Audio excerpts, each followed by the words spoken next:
Bon les amis, j'espère que vous allez bien. Première vidéo YouTube. En tout cas, j'espère que vous allez bien. Je vais faire une série de vidéos sur YouTube sur mon retour d'expérience en Australie, sur mon aventure, mes galères, mes colloques, pourquoi l'Australie. Enfin, je vais faire plein de petites vidéos en vrai, parce que je me suis dit en vrai, je suis sur la fin de mon PVT et pourquoi pas laisser derrière moi un petit patrimoine pour mes go, les gens comme moi qui veulent venir en Australie, qui ont peur, qui hésitent, qui ont trop de questions. Sur la première vidéo, je vais répondre à une question. On m'a beaucoup posé cette question, c'était par rapport, c'est pourquoi l'Australie? Pourquoi est-ce que moi j'ai choisi l'Australie pour faire un PVT? Attendez, je suis un peu stressée, du coup j'ai peur de parler vite. En fait, quand je suis stressée, je parle super vite. Et je sais que j'oublie des étapes et j'oublie des trucs. Donc j'ai fait une espèce de liste déroulante. Pardonnez-moi, population. Bref, moi je m'appelle Haché. J'ai 26 ans et je suis actuellement en PVT depuis 10 mois en Australie. Et donc je vais vous raconter en fait comment ça a commencé, pourquoi est-ce que j'ai choisi l'Australie, comment j'ai fait mes premiers pas ici, comment j'ai trouvé mes premières colocations. Je vais faire une vidéo où je vais juste parler de mon cheminement de moi à Paris, à comment je suis arrivée en Australie, genre à quel moment en fait dans ma tête je me suis dit ok je quitte tout et je vais en Australie, juste ça. J'ai tellement de choses à vous raconter, genre j'ai vraiment tellement de choses à vous raconter que je me suis dit en fait pourquoi depuis le début j'ai jamais pris le temps de faire de vidéos, de me poser, de parler, alors que j'ai de la salive à gaspiller, j'ai de l'eau à boire. Même genre, de base je suis photographe et j'ai pris presque aucune photo en argentique depuis que je suis arrivée ici, genre j'en ai pris très peu.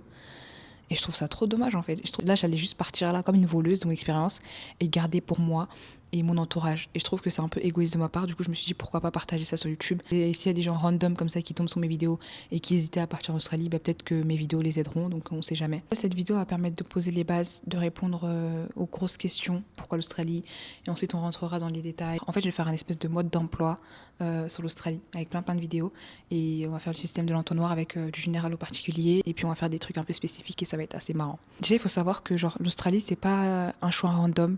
Pour comprendre mon amour pour l'Australie, il faut remonter en 2018. J'ai eu mon bac en 2017 et en 2018 je me suis retrouvée sans vœux parce que j'avais oublié de valider mes vœux. Voilà, m'en voulez pas, j'ai juste été bête sur ce coup-là. J'avais pas validé mes vœux, du coup je me suis retrouvée en août sans école. Et en fait, ils avaient ouvert une procédure complémentaire pour aider les jeunes qui n'avaient pas de vœux, etc. C'est comme ça que je me suis retrouvée dans un BTS que je ne voulais pas. En fait, j'avais pas le choix. C'était soit le BTS assistant manager à l'époque et qui est passé SAM aujourd'hui, ou soit faire une licence d'histoire. Moi, ce qui m'intéressait, c'était faire de la physique. Je sors d'un bac technologique et je voulais faire de la physique. Ne me demandez pas pourquoi. J'ai toujours été attirée par la physique, par l'astrophysique, par les sciences. Mais c'est juste qu'en fait, en seconde, j'avais eu tellement une prof qui m'avait dégoûté des sciences que je me suis dit, mais vas-y, flemme, je me lance pas dans ça. Autant faire le bac technologique, je sais que je vais avoir avec mention et ensuite on verra pour le reste. Et après le bac, on verra si je trouve une filière physique ou astrophysique. Et au final, très mauvais choix de ma part.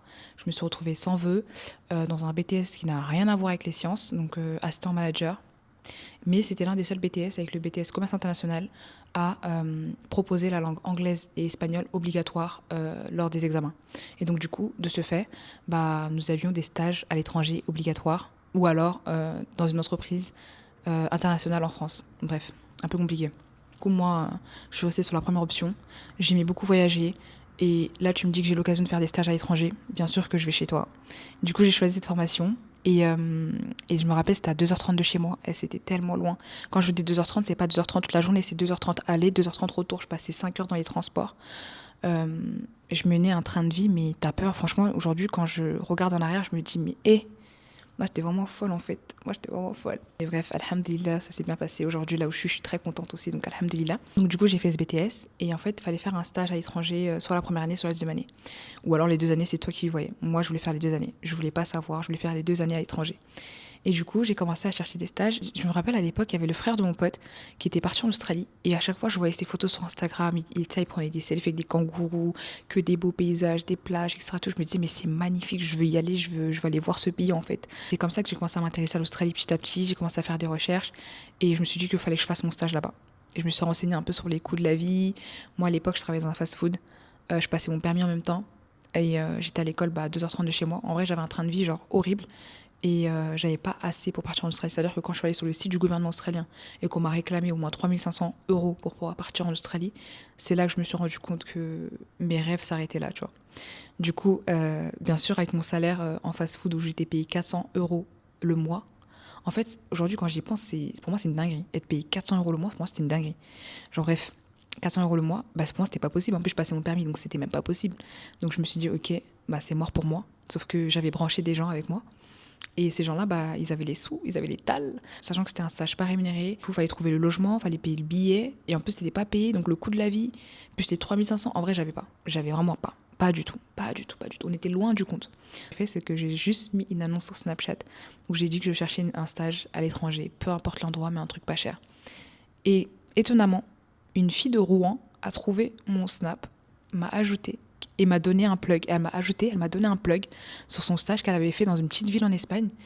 Et ça, déjà, ça, c'est la force des réseaux, c'est incroyable. Alhamdulillah. Et ensuite, moi, j'y croyais pas. Du coup, moi, j'appelle et tout le lieu de son stage, mais un coup de fil, ils m'ont pris direct. Je me suis dit, mais c'est quoi le délire, en fait? Je comprends pas, en fait. L'Espagne, c'est pas cher. Billet pas cher, moins de 200 €. Logement, je peux trouver pour peut-être 400 € le mois. Donc je me suis dit, en vrai, vas-y, l'Espagne, je pense que c'est l'option qui me va le mieux, en tout cas financièrement. Genre pour rien au monde, j'échangerais mon stage que j'ai fait en Espagne contre un stage en Australie.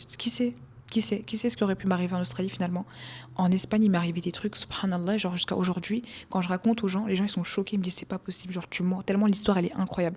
Si ça vous intéresse vraiment, on fera une autre vidéo par rapport à mon stage en Espagne. J'ai fait mon stage en Espagne, mais j'avais encore ce truc-là de l'Australie dans ma tête, et moi je suis quelqu'un genre, j'aime pas avoir ce goût d'inachevé, j'aime pas avoir ce goût de j'ai abandonné, parce que je suis une personne, j'abandonne jamais, genre vraiment j'abandonne jamais. Moi, tant qu'on me claque pas la porte au nez, jamais en fait j'arrête, j'abandonne pas. Moi l'abandon c'est pas dans mon sang, genre vraiment l'abandon c'est pas dans mon sang. Genre, ma mère c'est une personne qui se bat dans la vie, elle abandonne jamais, même quand il y a plus d'espoir elle abandonne jamais, et je pense que j'ai pris ça d'elle, et Dieu merci parce que ça paye finalement, tu vois. Finalement je suis là en Australie parce que voilà, cette idée d'inachevé, d'avoir un peu échoué entre guillemets, de pas avoir trouvé de stage et de pas être venue ici parce que j'avais pas assez de sous, ça m'avait un peu resté à travers la gorge, et je me suis dit en vrai pourquoi pas une fois que j'ai fini mes études et que je suis bien financièrement, pourquoi pas venir en Australie. J'ai fini mon BTS, j'ai postulé pour une L3, ensuite j'ai fait un master, et pareil, j'avais des stages aussi à faire, etc. Donc vous connaissez le truc des stages. J'ai gardé l'idée de partir en Australie dans ma tête, mais c'est pas pour autant que j'y ai foncé tout de suite, parce que financièrement, en vrai, vas-y, j'étais quelqu'un qui croquait la vie à pleines dents. Du coup, financièrement, c'était un peu compliqué. J'arrivais jamais à faire des économies. Dès que j'avais un peu d'argent, je me prenais un petit week-end en Espagne. Dès que j'avais un peu d'argent, je partais en Angleterre. Bref, je voyageais un peu à gauche à droite. Mon BTS, j'ai fini ma licence, j'ai fini mon master, alhamdulillah. Et après, je me suis dit en vrai, soit je trouve un CDI tout de suite direct, soit je me trouve un petit taf rapide où je peux travailler et économiser et ensuite partir en vacances ou alors partir à l'étranger pendant 1 an, voir un peu commencer ailleurs. Voilà. Mon master, c'était un master très global, c'est-à-dire que je pouvais travailler vraiment dans tous les domaines. Et en fait, quand j'ai fini mon master, j'ai postulé pour un géant de l'automobile parce que j'étais beaucoup intéressée par les voitures, les engins, les avions, les vélos. Bref, je suis intéressée par vraiment tous les engins en fait finalement. Et j'ai postulé pour cette entreprise et j'ai passé des entretiens. Je crois que j'ai passé au moins 3 entretiens. Et c'est à la fin du 3e entretien qu'on m'a dit, écoute, comme ça, tout est bon pour nous, mais la culture de l'entreprise nous l'impose. Nous ne pouvons pas garder de signes ostentatoires sur le lieu de travail. Est-ce que vous serez prête à le retirer? Et moi, pour moi, ça c'est... Je comprends pas, tu vois. Pour moi, il y a des bâtiments qui tombent devant moi. Voilà, je comprends pas en fait. Je comprends pas, je me dis, ok, je comprends pas pourquoi on m'a pas dit ça au début du processus. Et pourquoi on a attendu en fait mon 3e entretien pour me dire ça, tu vois. Et ça, c'est un truc qui m'est resté à travers la gorge. Et en fait, j'avais gardé espoir et je me suis retirée. Je leur ai dit désolé, je peux pas retirer mon voile. Et ils m'ont dit désolé. Et voilà en fait. Et le monde s'écroulait pour moi. Mais je me disais vas-y tranquille, c'est pas grave, c'est la vie. Je suis pas la seule à me faire recal pour mon voile. Il y a pas de souci, il y a pas de galère. Moi, j'étais pas une personne fataliste et l'option de retirer mon voile n'a jamais été une option en fait. Jamais de la vie. Genre vraiment never, never, never. Genre je me suis dit je vais retirer mon voile parce qu'on me l'a imposé, parce que cette entreprise, parce que ça ne rentre pas dans la culture de l'entreprise, mais MDR en fait. Non, ça c'est que en France. Quand tu vas à l'étranger, dans les entreprises même, le voile est autorisé. Mais bon, tranquille. Et bref, après ça, en fait, ça m'a tellement dégoûtée du monde du travail que je me suis dit, tu sais quoi, vas-y, retourne te trouver un job dans la vente et essaie d'économiser, etc. et tout. Vous voyez, genre, après que je me suis mangé ce refus par cette entreprise, subhanallah, comment ma vie, elle était trop bien, les amis. Je vous jure, après ça, subhanallah, comment Dieu, il m'a ouvert des portes dans tous les domaines, dans le domaine sportif, dans le domaine professionnel, tout. Genre, non. Dans l'année où on m'a refusé, je suis allée gravir un sommet, le plus haut sommet de ma vie. Je suis allée créer ma propre association. J'ai fait des expositions photos à Paris et j'ai été épanouie. Genre, vraiment, genre, même si j'avais pas ce truc-là à côté, Dieu m'avait tellement gâtée, alhamdoulilah, que j'avais complètement oublié cet échec. Pour moi, c'était même pas un échec finalement. C'était même pas une perte finalement. Pendant 2 ans, du coup, j'ai travaillé dans la vente, j'étais là, je faisais mes trucs avec mon asso, je faisais mes photos, mes expos, mes opportunités pendant les JO. Bref, en gros, j'ai vraiment croqué la vie à pleines dents et alhamdoulilah, et voilà, bref. Mais c'est pas pour autant qu'à côté, j'avais un peu abandonné l'idée de faire des études de physique ou d'astrophysique. Donc, j'ai commencé à beaucoup postuler dans les prépas pour les remises à niveau parce que je sortais d'un bac technologique. J'ai postulé pour des licences directement. J'ai jamais été prise. Je me suis mangé des refus. Mais voilà, je comprenais pas, je me disais comment est-ce que j'allais faire. Je sais plus, je parlais avec une personne lambda comme ça, je lui parlais du fait que une fois que tu sors du cursus scolaire, c'était très dur de re-rentrer dans le cursus scolaire parce que on te demande qu'est-ce que tu as fait pendant 2 ans, pourquoi il y a eu un arrêt pendant 2 ans. Et c'est là que je me suis dit, en fait, peut-être qu'à l'étranger, en fait, finalement, juste tu payes la licence ou l'étude que tu veux faire, et puis on t'accepte, en fait, peu importe ton âge, peu importe ton background. Et c'est là que je me suis dit, en vrai, pourquoi pas, en fait, aller à l'étranger. Et à l'époque, j'avais pas pensé à partir en Australie pour étudier. Pour moi, l'Australie, c'était pour aller soit en vacances, soit pour en PVT. Mais c'était pas pour étudier. Et donc, du coup, j'ai commencé à regarder des écoles en Australie, des écoles en Malaisie. Pourquoi la Malaisie? Parce que à l'époque, c'était hyper hype. Genre, tout le monde était là. Ouais, la Malaisie, c'est trop bien, c'est trop muslim friendly, etc. Et tout. Et du coup, moi, ça m'avait un peu attirée, alors que j'avais jamais fait l'Asie. Et je me suis dit, en vrai, pourquoi pas? Et j'en ai parlé à ma mère. Je suis arrivée comme ça, j'ai dit, maman, je vais partir 1 an en Malaisie et tout. Ma mère, elle m'a regardée. Je suis arrivée sans préparer le truc, vous voyez. Du coup, c'était logique qu'elle refuse parce que j'avais aucun argument en fait pour contrer ses arguments. Donc je lui dis ouais, je vais partir en Malaisie pendant 1 an, je vais aller travailler un peu et pourquoi pas étudier, etc. et tout. Nan, nan. Et ma mère elle me dit mais non, il est hors de question que tu ailles en Malaisie pour travailler. Genre c'est quoi le projet, genre tu veux faire quoi en fait. Et du coup c'est là que je me rends compte que je manque de ressources. Finalement j'ai pas fait de recherche. Donc pour moi c'était niette, ma mère elle n'allait jamais accepter. Sachant que j'étais une personne qui voyageait énormément et que c'est pas pour autant que ma mère s'y opposait. Sauf que là, partir 1 an à l'étranger, c'était autre chose que partir en vacances 1 semaine, 2 semaines ou 3 semaines. Donc là, c'était complètement différent et du coup, il fallait vraiment avoir un bon projet solide, tu vois. Du coup, j'ai commencé à rechercher des écoles en Australie, en Malaisie et je sais pas pourquoi. Et c'est là où l'idée d'étudier en Australie m'est arrivée. Je me suis dit, mais en fait, pourquoi j'y ai pas pensé plus tôt? Étudier en Australie, genre je peux aligner mes 2 trucs. Je me suis dit, mais pourquoi j'y ai pas pensé plus tôt? Je peux faire un combo entre voyager en Australie et étudier en même temps, en fait. Pourquoi j'y ai pas pensé plus tôt? Et c'est comme ça que j'ai commencé à chercher des écoles. J'ai trouvé des écoles, mais à chaque fois, c'était genre, ils sont pas obligés de prendre des étudiants internationaux. Et du coup, de ce fait, ils nous délivrent pas de visa étudiant. En fait, dans les domaines où moi je voulais, ils nous délivrent pas de visa étudiant. Je commence à regarder un peu les options de visa qui s'offraient à moi.